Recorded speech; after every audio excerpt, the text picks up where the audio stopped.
ধন্যবাদ জানাই আজকের একজন প্রিয় অতিথি লাবিব গ্রুপ উপজেলা নির্বাহী অফিসার, সখীপুর থানা অফিসার ইনচার্জ এবং বিশেষ অতিথি সমাজসেবা উপজেলা নির্বাহী অফিসার জনাব আব্দুল্লাহ রনি। সকলকেই আমাদের লাবিব গ্রুপ এবং এই ক্রিকেট টুর্নামেন্ট লিগের পক্ষ থেকে আন্তরিক ধন্যবাদ এবং মোবারকবাদ। আজকের যে দুটি দল উদ্বোধনী খেলায় প্রতিদ্বন্দ্বিতা করছে, কাঁচাবাজার কিংস বনাম রাইভেল রাইডার্স প্রথম খেলায় প্রতিদ্বন্দ্বিতা করবে।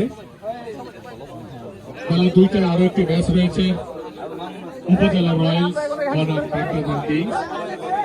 উদীয়মান সরকারি কর্মকর্তার মধ্য দিয়ে লাবিব গ্রুপের মধ্য দিয়ে চমৎকার ক্রিকেট লিগ 2025-এর শুভ সূচনা হয়ে গেল। অতিথি মহোদয় মঞ্চে বসবেন। আমাদের উভয় দলের ফার্স্ট ইলেভেন